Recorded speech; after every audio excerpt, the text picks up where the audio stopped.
যারা নতুন কায়দার বাবারা কোথায়?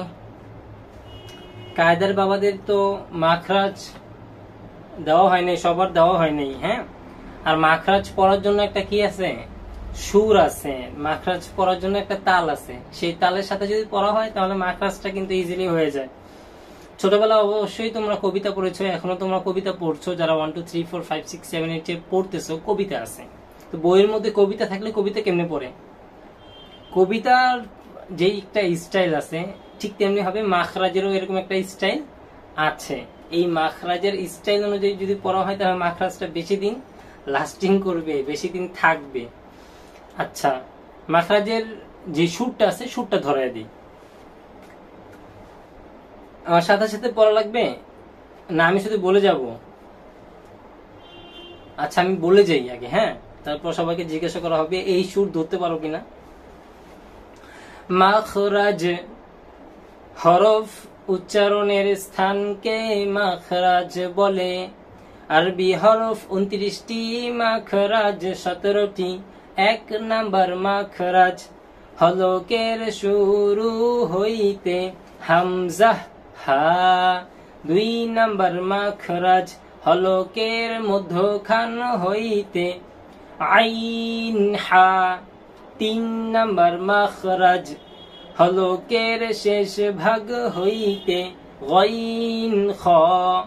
4 নাম্বার মাখরাজ জিহ্বার গোরা তার বরাবর উপরের তালুর সঙ্গে লাগাইয়া 2 নকতাওয়ালা কফ। 5 নাম্বার মাখরাজ জিহ্বার গোড়া থেকে একটু আগে বাড়িয়া তার বরাবর উপরের তালুর সঙ্গে লাগাইয়া মধ্যখান পেঁচানো কাফ।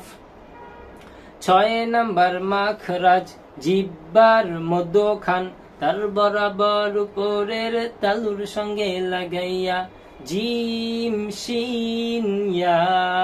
7 নাম্বার মাখরাজ জিহ্বার গোড়ার কিনারা উপরের মারির দাঁতের গোড়ার সঙ্গে লাগাইয়া দদ।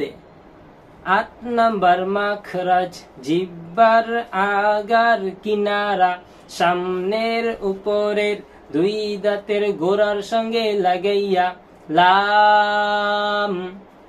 9 নাম্বার মাখরাজ জিহ্বার আগা তার বরাবর উপরের তালুর সঙ্গে লাগাইয়া নুন। 10 নাম্বার মাখরাজ জিহ্বার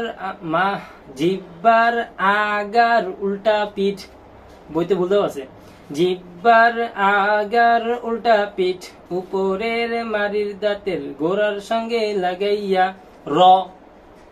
11 নাম্বার মাখরাজ জিহ্বার আগা সামনের উপরের দাঁতের গোড়ার সঙ্গে লাগাইয়া ত দাল তা।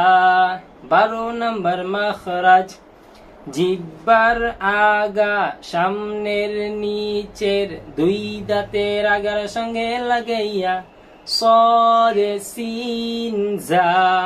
13 নাম্বার মাখরাজ জিহ্বার আগা সামনের উপরের 2 দাঁতের আগার সঙ্গে লাগাইয়া জ দাল ফা।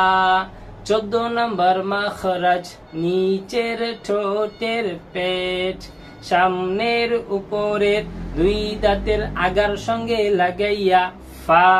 15 নাম্বার মাখরাজ 2 ঠোঁট হইতে ওয়াও বা মিম উচ্চারিত হয়। ওয়াও 2 ঠোঁট গুল করিয়া বা 2 ঠোঁটের ভিজা অংশ হইতে মিম 2 ঠোঁটের শুকনা অংশ হইতে উচ্চারিত হয়। 16 নাম্বার মাখরাজ মুখের খালি জায়গা হইতে মাদের হরফ পড়া যায়, যেমন বাবু বি।